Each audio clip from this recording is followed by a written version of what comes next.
자, 안녕하세요. 오늘은 기와 지붕과 나무를 그려보겠습니다.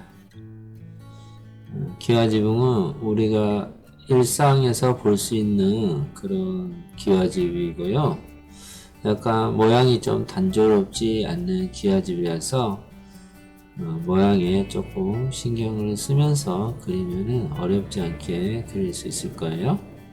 지금 용마루를 그리고 있는데요. 용마루 중에서도 아래로 내려와 있는 이 마루를 그리는데 이것을 우리는 내림마루라고 그래요. 내림마루 또는 이제 큰 대궐이나 궁궐 같은 데에서는 귀마루라고 그렇게 하죠.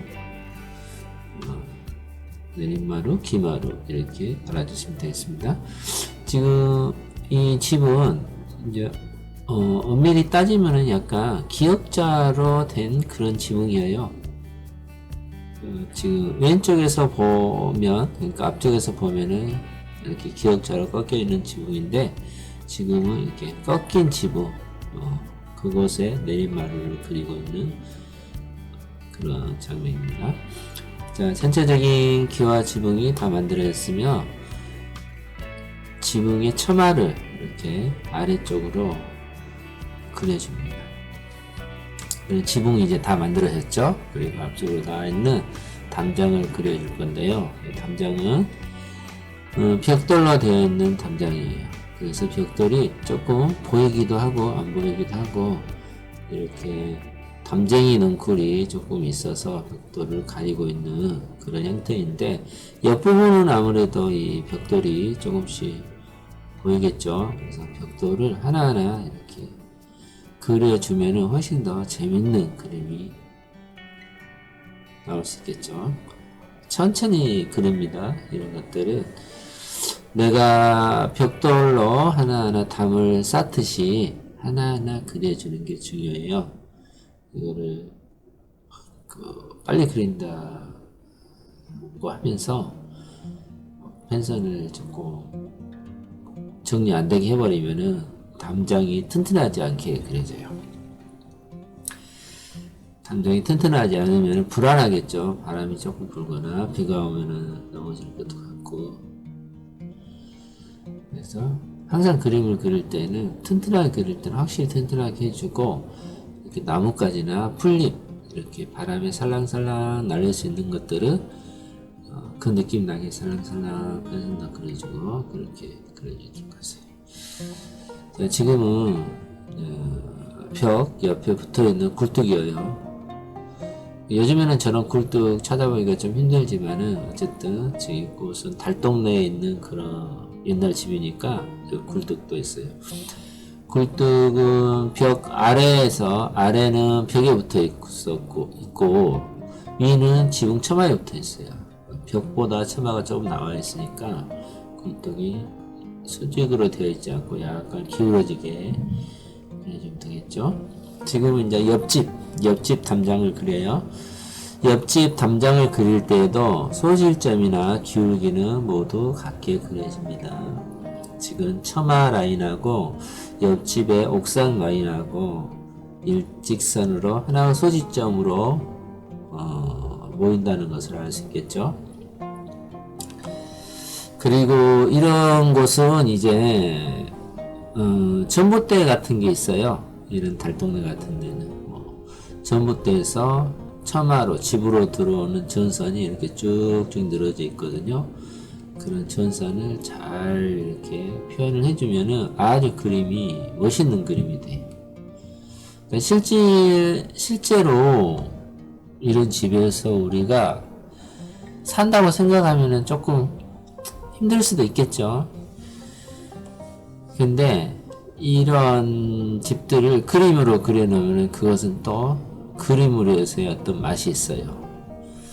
그러니까 저 같은 경우는 이제 처음에 어반 스케치를 할 때 이런 집이나 이런 풍경을 많이 그렸는데, 이런 그림은 이제 수채화나 유화로 그리면 별로 재미가 없어요. 그려놓으면 맛이 없는데 어반 스케치로 그려놓으면 굉장히 재밌는 그림이 돼요. 왜냐하면은 이 어반 스케치는 선으로 그려지는 그림이기 때문에 이 선맛이 있거든요. 그래서 이렇게 쭉쭉 늘어진 전깃줄이나 아니면 저런 전봇대, 굴뚝, 뭐 벽돌, 뭐 이런 것들을 선 하나하나 그어서 그리면은 되게 그 선의 매력이 있거든요. 그래서 원 스케치로 이런 풍경을 그리면 조금 멋이 있는 거예요. 근데 이런 것을 유화나 수채화로 그리면은 약간 그 맛이 좀 덜하겠죠. 그래서 연습하기는 이런 풍경이 아주 좋은 소재가 되는 것이니까 이런 풍경이 뭐 지저분하다, 뭐 달동네다, 조금 허물어져 가는 오래된 집이다, 낡은 집이다 해가지고 그냥 거부하지 마시고 연습할 때 이런 것을 많이 그려보세요. 그러면은 아주 연습이 많이 돼요. 소실점 맞추기, 전체적인 형태 맞추기, 기와 그리기, 벽 그리기, 창문 그리기, 뭐 담 그리기, 점도 그리기, 전깃줄 이런 게 엄청 많이 연습이 되니까 이런 것들을 날을 잡아서 뭐 사진을 찍어도 좋고 아니면은 뭐 어디 다니시다가 사진 찍어도 좋고 아 저거는 그림을 연습하기 좋겠다 싶은 것들은 사진을 찍어 오셔서 그림을 연습하면은 아마 좋은 연습이 될 거예요. 지금 기와장을 그리고 있는데 기와장은 하나하나 그리지 말고 이렇게 가로로 선을 먼저 쭉 그어준 다음에 세로로 기와를 하나하나 이렇게 그려주면은 기와가 너무 크지도 않고 먼저 그린 기와들하고 적당히 크기가 같아지면서 기와집이 완성되는 거죠. 이렇게 지붕에 엄청나게 기와가 많이 있어 보이고 이러지만은 이것을 그대로 두면은 좀 복잡해 보여요. 그렇지만은 채색할 때 우리가 단색으로 지붕 전체를 칠해버리면은 정리가 되겠죠. 예를 들어서 파란 기와집에 하얀 벽이다 그러면은 정리가 팍 되고 시원한 그림이 되겠죠. 자, 이제 나무를 그려볼 건데요. 이 여관 스케치에서 나무는 굉장히 중요한 겁니다. 나무를 못 그리고는 그 어반 스케치를 할 수가 없어요. 그러니까 어반 스케치 할 때 건물은 기본적으로 그려야 되는 거고 그리고 옆에 붙어있는 뭐 전봇대 같은 거 이런 것도 연습 많이 해야 되지만은 나무는 우리가 늘상 보이는 그런 소재거든요. 그리고 그림을 그릴 때 나무는 거의 안 빠져요. 도시 배경 그릴 때도 뭐 가로수라든가 뭐 나무들이 많이 있고 그래서 나무를 그리는 연습을 많이 하세요. 나무만 잘 그려도 그림이 자연스럽게 이렇게 내가 표현하고 싶은 대로 그려낼 수가 있어요. 왜냐하면은 지금 보는 것과 같이 집이 있고 뒤에 나무가 있죠. 또 그 나무 뒤로 무수히 많은 집들이 있을 거 아니에요. 뭐 아파트도 있을 거고 또 이 그렸던 집하고 같은 집도 있을 거고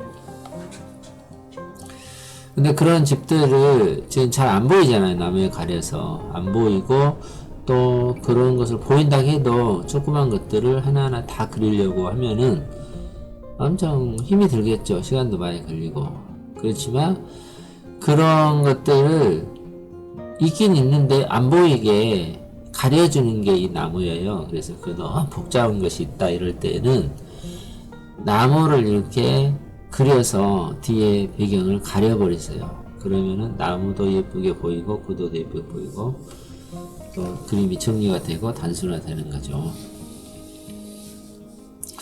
그래서 나무 줄기를 먼저 그려서 전체적인 형태를 잡아준 다음에 형태가 잡혔으면은 장가지를 가는 선으로 이렇게 붙여가면서 소소밀밀 모여있는 데는 모여있고 이렇게 가운데 비어있는 데는 비어있고 이렇게 해서 전체적인 나무 가지가 풍성하게 보이게끔 이렇게 만들었어요. 나무를 그릴 때 시간을 좀 많이 투자를 하세요.